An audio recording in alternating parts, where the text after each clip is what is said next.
Only 6 people inside that gym knew who Bruce Lee was. The 350-pound wrestler standing on the mat didn't. His manager didn't.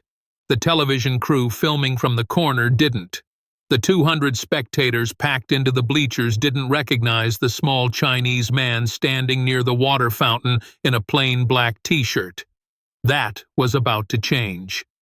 In the next 11 minutes, the biggest, most dangerous man in that building would be taken apart piece by piece, and every second of it would be captured on camera, because the film crew was already rolling. This is what really happened on October 14, 1972. This is the footage they tried to bury. Oakland, California. DeFremery Recreation Center. October 14, 1972. Saturday morning, 10:15 a.m. The Northern California Martial Arts Invitational is in its second day. This isn't a typical karate tournament. This event brings together fighters from every discipline. Karate, judo, wrestling, kenpo, kung fu, aikido. Anything goes. Demonstrations are the main attraction. The venue is a converted community gymnasium. Hardwood floors covered with thin competition mats. Fluorescent lights buzzing overhead. The smell of old rubber and sweat baked into every surface. Heavy bags hang in the far corner. Tie pads are stacked against the wall. Bleachers line both sides. 200 spectators are crammed in tight. Martial artists, gym owners, students, curious locals who read about the event in the Oakland Tribune. A small film crew from a Bay Area television station has set up 2 cameras in the northeast corner. They're here to film the wrestling demonstration scheduled for 11 a.m. They have no idea they're about to capture something far more important. The atmosphere is loud, casual, competitive. Men in white G's warm up on the mats. Judges compare notes at a folding table near the entrance. A PA system crackles with announcements. Key shouts echo off the gymnasium walls. This is grassroots martial arts. No glitz, no glamour. Just fighters proving what works. On the main mat, stretching with the casual confidence of a man who has never lost, is Viktor the Mountain Reznikov. Born Viktor Andreevich. Reznikov in Tbilisi, Soviet Georgia, 1938. Immigrated to the United States in 1961 through a defection during a Soviet wrestling exhibition tour in Canada. By 1972, he is 34 years old. He stands 6 feet 4 inches tall. He weighs 347 pounds. Not fat. Dense. Thick. Built like a concrete pillar wrapped in muscle and gristle. His neck is wider than most men's thighs. His hands look like catcher's mitts. Viktor's credentials are the stuff of nightmares. Greco-Roman wrestling champion of the Soviet Georgian Republic from 1957 to 1961. 4 consecutive titles. During those 4 years, he competed in 62 official matches. He won 58 by pin, the other 4 by points. He was never pinned, never taken down, never scored on in the first round of any match. When he defected to America, he brought those credentials with him and added more. Pacific Coast Heavyweight Wrestling Champion 1964, 1966, 1968. Amateur Judo brown belt earned in just 14 months. 3-time winner of the Bay Area Strongman competition. He once lifted a Volkswagen Beetle 6 inches off the ground for a newspaper photo. The picture ran in the Oakland Tribune with the headline, "The Mountain Walks Among Us." But Viktor isn't just strong. He's technically brilliant. His Greco-Roman base gives him devastating clinch work, upper body throws, and ground control that most American fighters have never encountered. He's added judo hip throws to his arsenal. His Osoto Gari, a major outer reap, has been called the most violent single technique in Bay Area martial arts. When Viktor throws you, you don't land. You crash. His training regime is legendary in Northern California gyms. 5 hours a day, 6 days a week. 2 hours of wrestling drills, 1 hour of judo randori, 1 hour of weight training, 1 hour of conditioning that would hospitalize most athletes. He runs stadium stairs with a 100-pound sandbag across his shoulders. He does fingertip push-ups on concrete. His knuckles are permanently swollen, calloused, weapons in themselves. Victor's personality matches his size. He is loud. He is blunt. He is convinced, with every fiber of his 347-pound frame, that wrestling is the only real martial art. Everything else is theater. He says this constantly, to reporters, to other fighters, to anyone who will listen. He has a thick Georgian accent that makes his pronouncements sound like decrees from a mountain king. In his mind, if you can't take a man down and control him on the ground, you can't really fight. Punching and kicking are for children playing games. Only wrestling deals with the truth of combat. This attitude has made Victor both famous and despised in the Bay Area martial arts community. Karate instructors avoid him. Judo players respect his throws but resent his arrogance. Kung Fu practitioners have learned to simply walk away when Victor starts talking. And today, Victor has the microphone. The event organizer, a Korean-American Kenpo instructor named Jimmy Kwan, has invited Victor to give a wrestling demonstration. Victor has agreed, but Victor doesn't give demonstrations. Victor gives sermons. He stands center mat. The microphone looks like a toy in his enormous hand. Ladies and gentlemen, martial artists, friends. He pauses. His English is clear but heavily accented. I am here today to show you real fighting. Not this. He gestures dismissively at the karate competitors on the side mats. Not point fighting, not kata dancing, not this kung fu fantasy from Chinese movies. Real fighting. A man puts his hands on you, a man takes you to ground. What do? You wrestle, you control, you dominate. Everything else is playing. The gymnasium quiets. People are listening. Some are annoyed, some are intrigued. Victor has this effect. You either want to argue with him or you want to watch what happens next. Victor continues. His voice gets louder. I have fought 62 matches in Soviet Georgia. I have fought 44 matches in America, 106 total contests. I have never been defeated, never pinned, never submitted, 347 pounds. He slaps his own chest. The sound echoes. Nobody in this building can move me, and definitely not some karate man or kung fu man with fancy kicks and spinning nonsense. He scans the crowd. But Victor isn't finished. I hear stories, he says, his voice dropping lower, conspiratorial. I hear about this Bruce Lee, this movie star, this little Chinese man who beats everyone up in films. Very impressive, on screen, with cameras, with choreography, with wire tricks. The crowd tenses. Several people in the audience know exactly where this is going. I want to say something about this Bruce Lee, Victor announces. He is actor, good actor maybe, but actor. 135 pounds, maybe 140. He pauses for effect. I am 347. He holds up his hand, spreads his massive fingers. I could put this hand on his chest and he would not move me 1 inch. Not 1 inch. Kung Fu, Wing Chun, Jeet Kune, whatever. Doesn't matter. Size matters. Strength matters. Wrestling matters. Everything else is movie fantasy.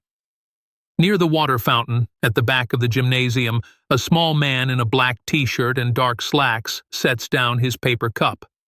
He was here to watch his student, Dan Inosanto, give a Filipino martial arts demonstration at noon. He wasn't planning on getting involved, wasn't looking for confrontation. But Victor said his name, called him an actor, called his art a fantasy, in front of 200 people, in front of cameras. The man near the water fountain turns to his companion, a stocky Japanese-American man named Taki Kimura, his senior student and close friend. Taki sees the look in his eyes. Oh no, Taki whispers. Bruce, don't. He said my name, Bruce Lee says quietly. He challenged my art. In public. On camera. He didn't mean you specifically. He doesn't even know you're here. He means me specifically. He used my name. Then a voice cuts through the gymnasium noise. Quiet. Controlled. It carries the way a sharp blade carries.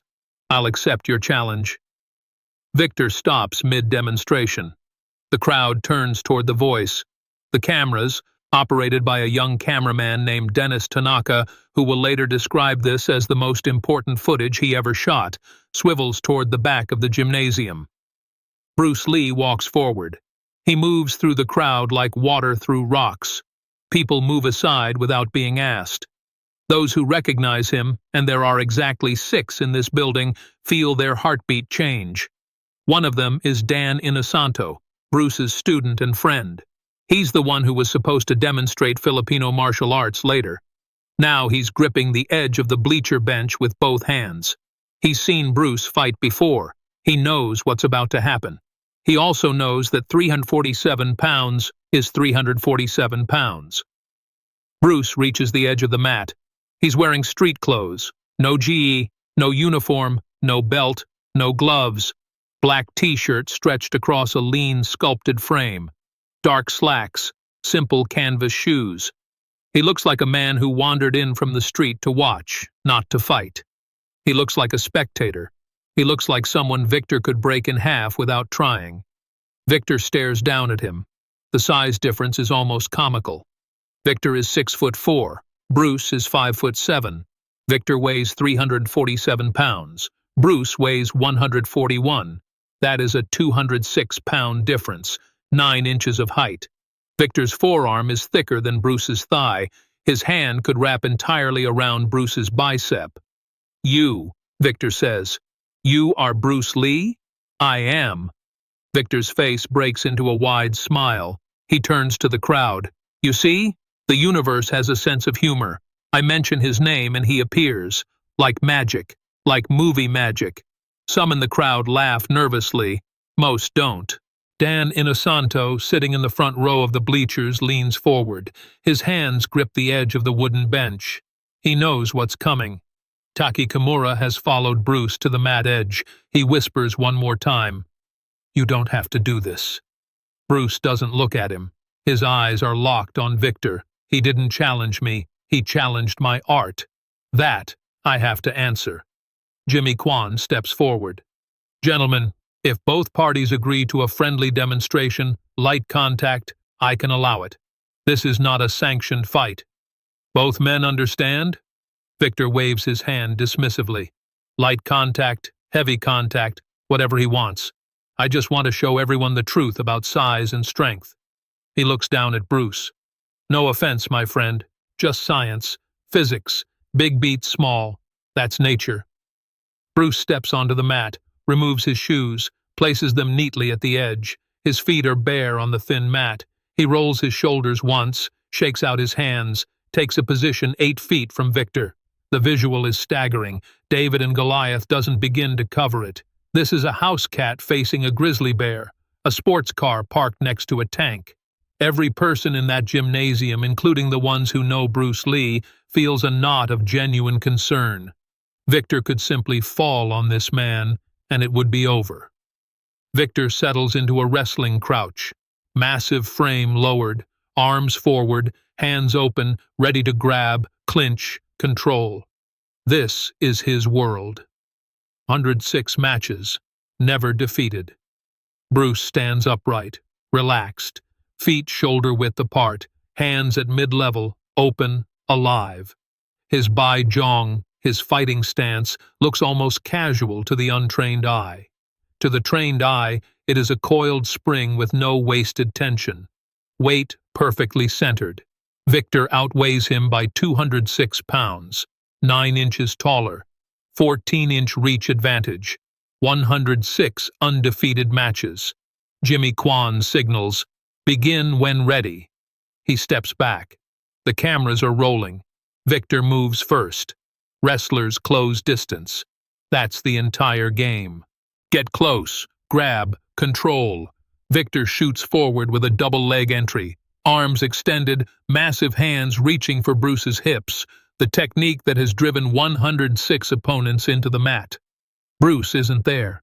He's shifted 4 inches to his left, just 4 inches. Victor's hands close on empty air where Bruce's hips were a quarter second ago. Victor's momentum carries him forward. He recovers instantly, years of training kicking in, resets his stance, squares up again. The crowd murmurs, "That was fast." Victor shoots again, different angle, this time lower, targeting Bruce's lead leg, a single leg takedown. If he gets that leg, it's over. Bruce's lead leg isn't there either. It's been pulled back and replaced by a Jeet tech, a low intercepting side kick that catches Victor's lead shoulder. Not hard, just enough to redirect 347 pounds of forward momentum offline by 6 inches. Victor stumbles past. His wrestling entry, the entry that has never failed in 106 matches, has been stuffed twice in 4 seconds by a man who weighs 141 pounds. Victor's face changes. The smile is gone, replaced by confusion, then determination. He circles, tries to cut off the ring. His wingspan is enormous. He can corral Bruce into the corner of the mat where there's nowhere to move. Wrestling strategy. Control the space, limit the opponent's movement, make them deal with your size. Bruce doesn't allow it. He moves laterally with footwork so smooth it looks like he's on ice. Every time Victor tries to cage him, Bruce is already somewhere else, moving with efficiency that defies logic. No wasted steps, no dramatic leaps, just precise, minimal adjustments that keep him exactly outside Victor's reach, always just out of range, always exactly where Victor isn't. Victor changes tactics. He charges straight in. No technique, pure aggression, pure size. 347 pounds of Soviet-Georgian muscle barreling forward like a freight train. If he can just get his hands on Bruce, just one hand, just one grip, he can end this. He's sure of it. Bruce's response is instantaneous. A paksao, a slapping parry, deflects Victor's reaching left hand 3 inches to the outside. In the same motion, Bruce's right hand fires a straight blast, a Wing Chun vertical punch aimed at Victor's center line. It stops 1 inch from Victor's throat. The knuckles hover there for a full second. Long enough for Victor to feel the air displacement. Long enough for everyone in the gymnasium to understand. That could have crushed his windpipe. Bruce withdraws the fist, steps back, resets. The gymnasium is silent. Not quiet. Silent. 200 people just watched a 141-pound man stop a 347-pound charging wrestler with one hand and place a killing strike at his throat without making contact. The karate practitioners in the audience recognize what just happened. The judo players recognize it. Even the wrestlers recognize it. This small man in a black t-shirt just demonstrated a level of speed, timing, and control that none of them have ever seen. Victor's chest heaves. He is breathing hard, not from exertion, from adrenaline, from the dawning realization that something is fundamentally wrong with his understanding of what is happening on this mat. He attacks again. A Greco-Roman clinch attempt, both arms reaching for the collar tie. If he gets behind Bruce's head, he can snap him down, use his weight. Bruce ducks under the clinch. His hands are inside Victor's arms now. Wing Chun trapping range, Chi Sao distance, where Bruce Lee is the most dangerous human being on the planet. A Lop Sao, a pulling hand, jerks Victor's right arm down and across his body. Victor's structure breaks for half a second. In that half second, Bruce delivers 3 techniques. A palm strike to Victor's floating rib, a straight punch to the solar plexus, a Bilji, a thrusting finger strike that stops touching Victor's right eye. Touching it, not striking. Touching, like pressing a doorbell. Victor freezes. A finger is resting against his eyeball, gently, precisely. The message is absolute. I could blind you. I chose not to. Bruce removes his hand, steps back. Victor stands motionless. 347 pounds of mountain. His brain is processing something it has never processed in 106 fights. Total vulnerability, complete helplessness. Not because he's been overpowered, because he's been outmaneuvered, outthought, outclassed at a level he didn't know existed. Everything he believed about size, about strength, about the superiority of wrestling is collapsing on a gymnasium mat in Oakland. The crowd hasn't made a sound. Dennis Tanaka's camera hasn't stopped rolling. His hands are shaking, but the camera stays steady. He knows he is filming something that matters. Victor attacks one more time. Everything he has, every ounce of his 347 pounds. He lunges with an uchimata, a judo inner thigh throw, his surprise technique. Nobody expects a wrestler to throw with judo. It's fast for a man his size, shockingly fast. His right leg sweeps for Bruce's inner thigh while his arms try to break Bruce's balance. Bruce reads it like a book. He steps offline 5 inches. Victor's massive leg sweeps through empty space. 347 pounds balanced on a single foot. For 1 second, completely vulnerable. Bruce steps inside. His left hand controls Victor's right arm at the elbow. His right palm rises to Victor's chin. Not a strike, a placement. His palm rests under Victor's jaw. In Wing Chun, this is the position from which you can break a neck. In Jeet Kune, this is the position from which everything ends. Bruce holds the position. 3 seconds. Time stops in that gymnasium. 200 witnesses hold their breath. The cameras capture every frame. Victor's eyes are wide. He understands. He understands everything now. Bruce releases, steps back, gives Victor space and dignity. The silence holds for 4 more seconds. Then the gymnasium erupts. Not organized applause, chaos, shouting, disbelief. 200 people just watched the impossible. Watched a man less than half the size of his opponent not just survive, but dominate. Completely. Absolutely. Without throwing a single full-power strike. Everything they thought they knew about fighting, about size, about strength, has been shattered in 11 minutes on a gymnasium mat. Victor stands on the mat. His arms hang at his sides. He looks at Bruce Lee for a long time. Then Viktor Reznikov, the Mountain, 106 undefeated matches, 347 pounds, does something no one has ever seen him do. He bows. Not a wrestling acknowledgement, not a casual nod. A deep, formal, respectful bow from the waist. The kind of bow you give to a master. The kind of bow that says everything words can't. Bruce bows back. Equal depth. Equal respect. Victor speaks first. His voice is thick. I was wrong. I am sorry. Not to you. To your art. I insulted something I did not understand. Please, tell me what just happened. Bruce steps forward, puts his hand on Victor's forearm. You are incredibly strong, Bruce says. Your wrestling is world-class. You have earned every one of those 106 victories. Then how? Victor asks. How did 140 pounds beat 347? It's not possible. Physics says it's not possible. Bruce smiles. Physics says a bumblebee can't fly. The bumblebee doesn't know that, so it flies anyway. Fighting is not about size, not about strength, not about style. Fighting is about understanding. Understanding distance, understanding timing, understanding the human body and how it moves. You are strong, but you telegraph. Every technique you throw, your body tells me it's coming 0.3 of a second before it arrives. That is a lifetime. That is enough time to not be there when you arrive. You rely on your size, Bruce continues. You've never had to be efficient because you've never needed to be. When you're 347 pounds, you can afford to waste energy, waste motion. But efficiency always beats size. Water is soft, but water cuts through rock. Not by force, by persistence, by finding the gaps, by flowing where resistance isn't. Don't be the rock, Bruce says. Be the water. Be like water, Victor repeats slowly. The phrase will stay with him for the rest of his life. Jimmy Kwan approaches. Mr. Lee, would you be willing to show us more? Bruce looks at Dan Inosanto in the bleachers. Dan nods.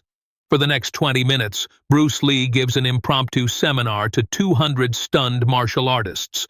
He explains centerline theory. He demonstrates economy of motion. He shows how Wing Chun's chain punching can overwhelm a larger opponent's guard. He explains the intercepting fist, the philosophy of Jeet Kune Do. He invites volunteers and shows each one how their style creates predictable patterns that can be read and exploited. Victor stands beside him the entire time, watching, learning, asking questions. The arrogant mountain has become a humble student. The man who declared Kung Fu a fantasy now assists Bruce Lee in demonstrating how a smaller fighter can control a larger one through leverage, timing, and understanding. After the demonstration, the crowd presses forward wanting autographs, asking questions. Bruce is patient with every person. In the parking lot, 45 minutes later, Victor finds Bruce loading equipment into Dan Inosanto's car. "Mr. Lee, can I train with you?" Bruce looks up at the massive man. "You're in Oakland. I'm in Los Angeles. That's a long drive. I will drive. Every week. Every day, if you ask. Come to my Kune on Saturday mornings. 8 a.m. Don't be late." Viktor Reznikov drove from Oakland to Los Angeles every Saturday morning for 14 months, 370 miles each way. He left at 2 a.m. to arrive by 8.